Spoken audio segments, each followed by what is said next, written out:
యోగాతో బరువు తగ్గటం సులభం కేవలం 21 రోజుల్లో.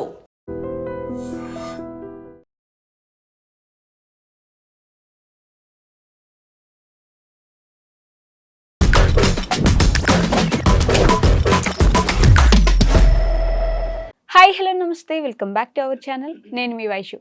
ఎన్ని కేసులు అవుతున్నా, ఎంతమంది బెదిరిస్తున్నా, ఎన్నో చట్టాలు తీసుకొస్తున్నా, ఈ మృగాలు అంటారా, మృగాళ్ళు అనాలా, మగాళ్ళు అనాలా అర్థం కావట్లేదు. కానీ అత్యాచారాలు మాత్రం ఆగట్లేదు అనమాట. ఒక మతిస్థిమితం లేని 13 ఏళ్ల బాలికపై వైజాగ్ సీతమ్మ దారిలో అత్యాచారం జరిగింది. చేసింది ఎవరు అంటే వాళ్ళు కూడా మైనర్సే, ఇద్దరు చిన్న పిల్లలు, ఇద్దరు అబ్బాయిలు. వాళ్ళిద్దరూ అత్యాచారం చేశారు. దాని వెనక డ్రగ్స్ ఉన్నాయా, లేకపోతే వాళ్ళ వయసు రీత్యానా, లేకపోతే అప్పుడప్పుడే పెరుగుతున్న కౌమారం దశ కారణంగానా, వాళ్ళ మైండ్ ఎలా ఉంది, ఈ విషయం గురించి మాట్లాడడానికి ఈరోజు నాతో పాటు థింక్ అగైన్ ప్రోగ్రాంలో రజనీరమ్మ గారు ఉన్నారు. మేడంతో మాట్లాడదాం. హలో మ్యామ్, నమస్తే. నమస్తే అమ్మా. చిన్న పిల్లలు, చిన్న పాప, అది కూడా మతిస్థిమితం లేని అమ్మాయి అంటే ఆ అమ్మాయి స్టేట్ ఆఫ్ మైండ్ ఎలా ఉంటుందో మనం అర్థం చేసుకోగలము. చేసింది కూడా ఇద్దరు చిన్న అబ్బాయిలు, అది కూడా స్థానికంగా చూసి రోజు అమ్మాయిని గమనించే చేశారని చెప్పి తెలుస్తుంది. వాళ్ళ మైండ్ ఎలా ఉంటుంది, దాని వెనుక డ్రగ్స్ ప్రభావం ఎలా ఏమైనా ఉందంటారా? మరి ఆ ఏజ్లో అలాంటి ఆలోచనలు ఎందుకు వస్తున్నాయి అంటారు మ్యామ్? నాకు ఒక సంఘటన గుర్తుకొస్తుంది. ఊరు అది నాకు జ్ఞాపకం లేదు. ఇట్లానే కాళ్ళు చేతులు పని చేయని ఒక తమ్ముడు కూతురు మీద పెద్దనాన్న, ఓకే, అంటే తల్లిదండ్రి కూడా లేరు అమ్మాయికి. అక్క బావ ఎక్కడో పక్కన ఎక్కడో ఉండేవారు. మరి లేకపోతే అక్క బావ ఇంట్లో ఉంటుందా, ఒక రూమ్లో ఉండింది. అయితే ఈ పెదనాన్న అనేవాడికి కూడా దగ్గర దగ్గర 70 ఏళ్ళు పైనే ఉంటాయి. ముసలాడు అయిపోయాడు, ఫుల్ డ్రింక్ చేస్తుంటాడు. ఇంకా ఎవ్రీడే అత్యాచారం చేస్తుంటే ఆ అమ్మాయి కదలలేదు, మెదలలేదు. ఎవ్రీడే తాగేసి రావడము, ఇంట్లో ఇప్పుడు ఏదో పనులకు వెళ్తూ ఉంటారు. ఈ అమ్మాయికి కావాల్సిన ఫుడ్ అంతా ఏర్పాటు చేసేసి అన్నీ చూసి, అక్క ఏమన్నా బయటకు వెళ్తుందేమో పనుల మీద, పనులు చేసుకోకపోతే నడవదు కదా. మరి అలాంటప్పుడు ఆ సమయంలో వీడు శుభ్రంగా తాగొచ్చి అమ్మాయి అంటే డ్రగ్స్కి బానిస అయ్యి స్పృహ లేని సమయంలో ఒళ్ళు తెలియని ఇదిలో చేశారా అనటానికి కాదు ఇది. పెద్దవాళ్ళు కూడా ఆ వికలాంగుల మీద ఇలాంటి అక్రమాలు, అన్యాయాలు, అత్యాచారాలు చేస్తున్నారు. ఏంటంటే వాళ్ళు అరవలేరు, వాళ్ళు ఏం చెప్పలేరు, ఎవరికి చెప్పలేరు అనే ఒక ఇదనమాట. మేము ఏం చేసినా ఎవరు అడిగేవాళ్ళు లేరు. అందులోకి ఆ అమ్మాయికి ఎవరు లేరు, తల్లిదండ్రులు లేరు, తోడబుట్టిన వాళ్ళు లేరు, పెళ్ళి అదంతా ఏమీ లేదు. ఆమె డిపెండ్ అయ్యి మంచంలో ఉంటుంది. వీడు రోజు వెళ్ళి అత్యాచారం. ఇది ఎంత ఘోరం చూడండి. మరి మాట్లాడలేదు, చాలా ఘోరం జరిగింది. ఆ అమ్మాయి ప్రెగ్నెంట్ కూడా అయింది, మంచంలో ఉన్న అమ్మాయి. మరి వాడిని ఏమనాలి? వాడు మృగం అంటానికి కూడా లేదు. అది వాడిని ఇంకా వేరే భాష ఉంది వాడిని తిట్టడానికి. సరే, ఇప్పుడు అది అప్రస్తుతం. ఇప్పుడు ఈ పిల్లలు తయారయ్యారు. పిల్లలు పెద్దవాళ్ళని కాదు, అందరూ ఒకలానే బిహేవ్ చేస్తున్నారు. ఇప్పుడు అందరి మెంటాలిటీ ఒకలా ఉంది. ఇప్పుడు కౌమార దశలో ఇలా ఉంటుందా అని అడిగావు. దీనికి కౌమారం అది అలా అవసరం లేదు. పాత రోజులు వెనక్కి వెళ్ళిపోతే, బాగా 100 సంవత్సరాల క్రితం వరకు వెళ్ళిపోతే మగపిల్లలకు కూడా 16-17 ఏళ్ళకే 16 ఏళ్ళకే పెళ్లి చేసేవారు. అంటే అది వేరు. అంటే వాళ్ళకి అన్నీ తెలుస్తాయి, ఆ శరీరం కూడా అనుకూలంగా ఉంటుంది. సో పెళ్లి చేసేవారు. వీళ్ళు ఎక్కడ పక్కదారి పడతారో అని చెప్పి ఆడపిల్లలకి 10, 11, 9, 12, 14 ఎనీ ఏజ్లో చేసేవారు. ఒక మెచ్యూర్ అవ్వకపోయినా కూడా అయిన తర్వాత కాపురానికి పంపించేవారు. ఇలా ఉండేది. ఎందుకు అనంటే ఇవే ఈ సంఘటనలన్నీ జరగకుండా ఇది ఆ రోజుల్లోనే కనిపెట్టి జాగ్రత్త చేశారు విషయాలన్నీ కూడా. కానీ ఇప్పుడు ఏమైంది, అభివృద్ధి సాధించాలి, సమానత్వంగా ఉండాలి, తర్వాత మేము ఎందులోనూ తక్కువ కాదు, దేనికి మేము అటాక్కి గురి కాకూడదు, మేముగా బ్రతకాలి అనే ఒక ఇది వచ్చిన తర్వాత ఆడపిల్లలు బాగా చదువుకుంటున్నారు, ఇదంతా జరుగుతుంది. ఇప్పుడు ఈ అమ్మాయిని చూస్తే చిన్న పిల్లలు, ఇంకా లోకం తెలియని పిల్లలనే చెప్పాలి. మరి ఈ మైనర్ బాలికలు బాలురు అని అంటున్నారు కదా, వీళ్ళు బాలురు బాలికలు అనాలని అసహ్యంగా ఉంది నాకు. ఏంటంటే వీళ్ళకి ఇప్పుడు ప్రస్తుతం నేను చూసిన పరిస్థితులు, బయట చూస్తున్నాను చాలా వరకు ప్రతిదీ ఓపెన్ అయిపోయింది. ప్రతి దాని గురించి మాట్లాడుకోవటము, తర్వాత ఈ సోషల్ మీడియాలో పోర్న్ వీడియోస్ ఓపెన్ చేసి చూడడము, దానికి సంబంధించిన ఫొటోస్ కానీ ఇంకోటి కానీ మొత్తం అన్నీ వాళ్ళు చూస్తున్నారు. ఇంకొకటి ఏంటంటే ఇవి ఎక్కువగా లో క్లాస్ పీపుల్ మధ్యన ఎక్కువగా సంఘటనలు జరగడానికి ఛాన్సెస్ ఉన్నాయి. వాళ్ళ ఇళ్లలో ఏంటంటే ఒక్క రూమ్లో అట్లా బ్రతుకుతూ ఉంటారు, ప్రతిదీ వాళ్ళ ముందు జరుగుతూ ఉంటాయి. వీళ్ళు చిన్నతనం నుంచి చూస్తూ వస్తూ ఉంటారు. ఒక ఏజ్ వచ్చిన తర్వాత 13, 14, 15 ఏజ్ వచ్చిన తర్వాత నువ్వు అన్నట్టు హార్మోన్స్ పనిచేస్తూ వాళ్ళకి కోరికలు పుడతాయి. అంటే ఏది కూడా ఊరికే జరగదు, బ్యాక్గ్రౌండ్ అనేది ఉంటుంది. తల్లిదండ్రులు ఇంట్లో లేదా చుట్టాల పక్కల్లో అటుపక్క ఇటుపక్క చిన్న చిన్న ఇళ్ళు ఉంటుంటాయి. వాళ్ళ కళ్ళల్లో చాలా దృశ్యాలు పడుతూ ఉంటాయి, ఎన్నో పడుతూ ఉంటాయి. ఫస్ట్ మాటల ద్వారానే కొంతమంది మనుషులు సెక్స్ చేసేస్తారు. నిజంగా నేను విన్నాను. కూల్ చేసుకునే మనుషులు ఒక ఆడ మగ మాట్లాడుకునే మాటలు నేను చాలాసార్లు వినటం జరిగింది. అంటే వాళ్ళు మాటలతోనే ఆ రకంగా చేస్తున్నారు అని అంటే పక్కనున్న పిల్లలు వింటూ ఉంటారు. వింటే వాళ్ళకి అర్థం కావాలి అనుకుంటారు. 1, 2 సార్లు 3 సార్లు 4 సార్లు వింటూ ఉంటే వాళ్ళకి ఎందుకు అర్థం అవ్వదు? ఖచ్చితంగా అర్థమవుతుంది. సో వీళ్ళు అలాంటి మాటలు వింటూ అలాంటి దృశ్యాలు చూస్తూ పెరుగుతారు. ఇప్పుడు ఏంటి హెల్ప్ అవుతుంది అంటే సోషల్ మీడియా. అందులో అన్నీ కనపడుతున్నాయి, అన్నీ వినపడుతున్నాయి, అన్నీ తెలిసిపోతున్నాయి. సో మరి ఇవన్నీ హెల్ప్ కాదా వాళ్ళకి? మేము చేయొచ్చు అంటే మా వయసుకి మేము ఇది చెయ్యకూడదు అనేది వాళ్ళకి ఎలా తెలుస్తుంది? తెలీదు. ఇప్పుడు ఎడ్యుకేటెడ్ పీపుల్ అయితే వాళ్ళ పిల్లలకి పెంపకాలన్నీ ఒక రకంగా ఉంటాయి, వీళ్ళకి అలా ఉండవు. మొన్న ఒక 1 year బాబుని నేను చూసా. 1 year మీద ఒక 1-2 months అంత కూడా ఉండదు. ఆ బాబు కూలీ వాళ్ళ బాబు అనమాట. వాళ్ళు కూలి చేసి కూర్చున్నారు అక్కడ. ఈ బాబు అట్నుంచి ఇటు రాళ్ళు అక్కడ మోసి ఇక్కడ వేస్తున్నాడు, ఇక్కడ రాయి తీసి అక్కడ వేస్తున్నాడు, అక్కడ రాయి నేను 1.5 hour అబ్జర్వ్ చేసా ఆ బాబుని. అంటే తల్లిదండ్రులు ఏం చేస్తే వాళ్ళు అలాగే చేస్తారు. ఏ కేటగిరీ అయినా సరే, మనలో అయినా వాళ్ళలో అయినా ఎవరిలో అయినా సరే తల్లిదండ్రులు ఏం చేస్తే పిల్లలు అదే చేస్తారు. సో ఆ తల్లిదండ్రులు ఏం మాట్లాడుకుంటారు? ఏ పిచ్చి మాటలే మాట్లాడుకుంటారు. వీడికి అవే వింటూ ఉంటాడు. మరి వాళ్ళు పొద్దునుంచి సాయంత్రం దాకా చేసే పని ఏంటి? రాళ్ళు ఎత్తడం, సిమెంట్లు ఎత్తడం, ఇవే. సో వాడికి అదే చేయటం వస్తుంది, ఇంకా వాడికి అది చేయటమే వస్తుంది. సో 1 year బాబు ఇంతంత చిన్న చిన్న రాళ్ళు అక్కడి నుంచి పట్టుకొచ్చి అది సరిగ్గా పెట్టలేకపోతే దాన్ని కదిపి ఇలా అని సెట్ చేశాడు. ఎంత వండర్ అయిందో నాకు. అంటే వాళ్ళు పని చేసేటప్పుడు అబ్జర్వేషన్ అనమాట ఈ అబ్బాయి, రాయి ఇలా పెట్టాలి అని. సో ఏ మాట మాట్లాడినా అదే నేర్చుకుంటాడు, ఏ దృశ్యాలు చూస్తాడో అదే కరెక్ట్ అనుకుంటాడు. ఇప్పుడు ఆ కేటగిరీ ఆఫ్ పీపుల్ పిల్లలతో ఏం మాట్లాడతారు, ఏం నేర్పించగలుగుతారు, అవే వాళ్ళు నేర్చుకుంటారు, నేర్పగలుగుతారు. చదువుకున్న వాళ్ళైతే వేరే విషయాలు నేర్పిస్తారు. సో పాష్గా ఉంటారు, వాళ్ళకు కూడా కొంచెం మంచి చెడ్డలు తెలుస్తాయి. అయితే వీళ్ళకి అసలు కంప్లీట్ గా అవకాశమే లేదు ఒక మంచి నేర్చుకోవడానికి. ఎక్కడన్నా నోటికి ఒకళ్ళు ఇద్దరు ఉంటారు, అదొద్దు ఇదొద్దు అనేవాళ్ళు ఉంటారు. నువ్వు ఈ పనిగా చేసేది నువ్వు చదువుకోవాలి అనేటోళ్ళు తక్కువ ఉంటారు, కానీ ఇదే ఎక్కువ చూసి పెరుగుతుంటారు.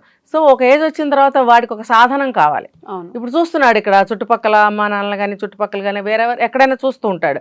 అది నేను చేయాలి, నాకు ఎలా కుదురుతుంది, నేను ఎవరితో చేయాలి, ఒక సాధనం కావాలి. అది పిచ్చిపిల్ల, మంచి పిల్ల, చిన్నపిల్ల, పెద్ద పిల్ల, ముసలా ముతక అనవసరం. వాడికి ఒక సాధనం, వాడి దృష్టిలో ఆ అమ్మాయి కాదు, ఒక సాధనం అంతే. అలా వెతుకుతూ ఉంటారు. ఇదైతే నోరు లేనిది లేకపోతే కాళ్ళు లేనిది, ఎవరితో చెప్పలేదు అని మొదలు పెడతారు. ఓకే, నేను కూడా ఒక సినిమా చూసాను. ఆ సినిమాలో తండ్రి అతను, కూతురు చిన్నమ్మాయి. అయితే ఆ అమ్మాయి ఏమనుకుంటే ప్రతిదానికి రిస్ట్రిక్ట్ చేస్తుంటాడు, బయటికి వెళ్ళొద్దు అది అని. అయితే ఆ అమ్మాయి ఫోన్లో ఎవరికో చెప్తుంది, నాకు 18 years వస్తాయి రేపు, ఎలాగో నేను ఇంట్లోంచి వెళ్ళిపోతాను, ఈ నస భరించలేకపోతున్నాను అని చెప్పేసి. 18 years వస్తున్నాయి అని అమ్మాయి అనిందని ముందే ఎత్తుకెళ్ళి రూమ్లో వేసేసి డోర్ పెట్టేస్తాడు. డోర్ పెట్టేసి 18 years నుంచి ఆ అమ్మాయికి 40 years వచ్చేదాకా అదే రూమ్లో ఉంచి రోజు ఆ అమ్మాయితోటి అసభ్యంగా ఇది చేసి ఆ అమ్మాయిని ప్రెగ్నెంట్ చేస్తాడు. వాళ్ళ కూతురు, తను మంచి రిచ్ ఫ్యామిలీనే, వాళ్ళ వైఫ్ సపరేట్ గా వదిలేసి ఈ అమ్మాయిని ప్రెగ్నెంట్ చేస్తాడు. ఆ అమ్మాయికి ఒక బేబీ పుడితే ఆ అమ్మాయితో కూడా సేమ్. ఇది రియల్ స్టోరీ, రియల్ గా జరుగుతున్నాయి. ఇప్పుడు మొన్న కూడా ఒకటి విన్నాం కదా, ఒక పెళ్ళైన అమ్మాయిని నిన్ను ప్రేమించానని అన్నాడు. ఆ అమ్మాయి ఏం చేసింది, తర్వాత పెద్దలు ఒప్పుకో వేరే పెళ్లి చేసుకుంది, 2-3 పిల్లలు పుట్టారో లేదు తెలీదు. వీడు మళ్ళీ ఏం చేశాడు, నేను పెళ్లి చేసుకుంటాను రా, వస్తావరా అని బెదిరించి మళ్ళీ తీసుకెళ్ళి పెళ్లి చేసుకుని 2 పిల్లల్ని, ఆడపిల్లల్ని అన్నాడు. కానీ వాళ్ళకి 8 ఏళ్ళు 12 ఏళ్ళు 11 ఏళ్ళు వచ్చిన తర్వాత వీళ్ళు నేను నిన్ను పెళ్లి చేసుకోలేదు, లేకపోతే నేను ఆ పిల్లలకి తండ్రిని కాదంటే, ఇది ఎలాంటి పెళ్ళి, ఎలా కలిసి ఉంటున్నాం, పెళ్లి గిళ్ళు ఏం లేదు ఇక్కడ, కలిసి ఉంటున్నారు. కలిసి ఉంటున్నాం కాబట్టి పుట్టారు. నేను తండ్రిని ఎలా అవుతాను, నీకు తాళి కడితే కదా నేను ఆ పిల్లలకు తండ్రి అవుతాను మూర్ఖత్వంగా వాదించి ఆ పిల్లల్ని కూడా అత్యాచారం చేస్తే ఆ అమ్మాయి బయటకు వచ్చి కేసు పెట్టింది. ఇలాంటివి చాలా జరుగుతున్నాయి. సో ఈ పిల్లల దగ్గరకు వస్తే కనుక వీళ్ళకి విచక్షణ జ్ఞానం, తెలివితేటలు, ఒక మంచి చెడు ఏం తెలియదు కాబట్టి వీళ్ళు అలాంటి పనులు చేయడానికి ఒడిగడుతున్నారు. ఇంకా చెప్పాలంటే 7 సంవత్సరాలు 6 సంవత్సరాలు 8 సంవత్సరాలు ఉన్న పిల్లలు కూడా బీడీలు తాగుతారు నేను చూశాను. అలాగే ఇప్పుడు డ్రగ్స్కి అలవాటు పడదు. డ్రగ్స్ అంటే ఏదో పెద్ద కాస్ట్లీగా ఉండేవి తీసుకెళ్ళి అలవాటు పడతారని అవసరం లేదు వాళ్ళకి సంబంధించిన ఏవో ఉంటాయి. ఓకే. అలాంటివి కూడా తీసుకోవటం, మత్తు పదార్థాలకి అలవాటు పడటం, బీడీలు తాగటం, కళ్ళు తాగడము, చిన్నప్పటి నుంచి వాళ్ళ ఇళ్లలో ఏం జరుగుతాయి అవన్నీ వీళ్ళకి కూడా వచ్చేస్తాయి. ఆ తల్లిదండ్రులకి ఇది తప్పు అని వాళ్ళకి తెలీదు, వాళ్ళకి తాగిస్తూ ఉంటారు. నేను ఎన్నిసార్లు చూశాను, నా చిన్నతనం నుంచి చాలా చూస్తూనే వచ్చాను. సో ఇవన్నీ కూడా కారణాలు, వాళ్ళకి ఒక ఆలోచన లేకపోవడము, విచక్షణ లేకపోవడానికి కారణాలు ఇవన్నీ. సో అలాంటప్పుడు ఇలాంటి పనులు చేస్తారు. నేను చూశాను కాబట్టి చెప్తున్నాను. ఇంకా ఇలాంటివన్నీ ఎలా తగ్గుతాయి మ్యామ్? అసలు ఎలా తగ్గుతాయంటే నా ఆలోచన ప్రకారం అయితే, ఎవరైతే ఇప్పుడు చైల్డ్ లేబర్ కూడదు అని చట్టం అయితే పెట్టారు, మరి వాళ్ళని ఏం చేయాలి? ఏదో గవర్నమెంట్ స్కూల్స్ ఉన్నాయి, వాటికి తీసుకెళ్ళి జాయిన్ చేయండి అంటారు. ఏ తల్లిదండ్రులు జాయిన్ చేయరు. ఫర్ ఎగ్జాంపుల్ ఎక్కడో కాలనీలో మారుమూల కన్స్ట్రక్షన్స్లో చేరతారు వీళ్ళు, అక్కడి నుంచి కన్వీనియన్సెస్ ఉండవు వీళ్ళకి. 1 ఇయర్కో ప్రతి 1 ఇయర్కి ఏ బిల్డింగ్ కన్స్ట్రక్ట్ అయితే అక్కడికి వెళ్ళిపోతుంటారు వీళ్ళు. మళ్ళీ ఆ ఏరియా మారిపోయినప్పుడు మళ్ళీ స్కూల్ ఇబ్బంది అవుతుంది, చదివించలేకపోతున్నారు. మరి గవర్నమెంట్ స్కూల్స్ ఎన్ని ఉంటే కూడా వీళ్ళు ఎందుకు చదవలేకపోతున్నారు? వాళ్ళు తీసుకెళ్ళాలి, తీసుకురావాలి. ఎలా వెళ్తారు వాళ్ళు? అమ్మోళ్ళ నుంచి వాళ్ళకి ఒక కన్వీనియన్స్ వెహికల్ కావాలి, పిల్లలు వాళ్ళకే వాళ్ళు వెళ్ళలేరు, మరి దారి తప్పుతారు, అటు ఇటు పోతారు. ఇన్ని సమస్యలు ఉండటం వల్ల వాళ్ళు పనిలో పెడుతున్నారు కానీ స్కూల్కి పంపించట్లేదు. అసలు ఫస్ట్ క్లాస్ కూడా చదవరు వాళ్ళు, 1 ఇయర్ కూడా చదవరు అనమాట వాళ్ళు. వీళ్ళు కొంచెం 5-6 ఏళ్ళు వచ్చిన దగ్గర నుంచి రాళ్ళు అందించటము, కర్రలు అందించటము, వాళ్ళ అమ్మ దగ్గరికి సాయం చేయటం, ఇలా 9 ఏళ్ళు వచ్చేవాడు కూలీలో చేరిపోతారు వాళ్ళు. ఊరికి చిన్న సహాయాలు అనమాట. ఎవరన్నా వచ్చి పట్టుకోకుండా, జీతానికి కూలీ పెట్టకుండా చేతి కింద పెట్టేసుకుని ఒక 14-15 ఏళ్ళు రాగానే అంత అవుతారు కదా, వీళ్ళు అప్పుడు పెద్దవాడు అయిపోయాడని చెప్పి కూలీకి పెడతారు. అప్పుడు డబ్బులు వస్తాయి, కొంచెం పెరుగుతారు కదా.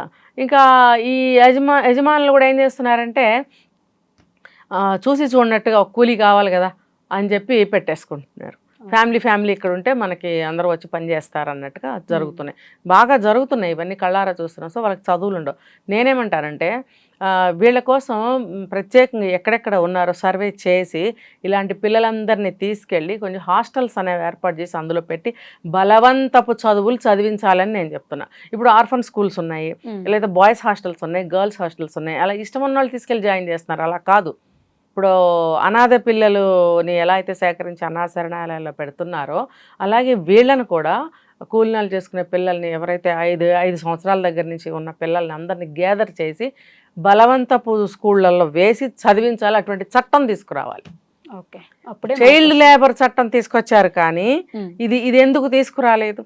పోనీ చట్టం వరకు వెళ్ళొద్దు, ప్రతి ఏ స్టేట్కి ఆ స్టేట్ ఉన్న గవర్నమెంట్ ఏదైతే ఉందో, పాలనలో ఉన్న గవర్నమెంట్ వాళ్ళు చేపట్టాలి. వాళ్ళ స్టేట్ బాగుపడుతుంది కదా. వాళ్ళ స్టేట్లో కనీసం మైనర్ల అత్యాచారాలు, మైనర్ల హత్యానేరాలు, వేరే నేరాలు కానీ జరగకుండా చూసుకోవాల్సిన బాధ్యత ఆ స్టేట్ గవర్నమెంట్కే ఉంటుంది. ఇంకొకటి ఏంటంటే, అలా ఉండటం వల్ల ఆ స్టేట్కే మంచి పేరు వస్తుంది. ఫలానా గవర్నమెంట్ ఉన్నప్పుడు ఇలా జరిగింది, మంచి జరిగింది అనే పేరు మిగులుతుంది. సో దాన్ని ప్రతి గవర్నమెంట్ మారిన ప్రతిసారి కూడా వాళ్ళు కంటిన్యూ చేస్తూ ఉండాలి.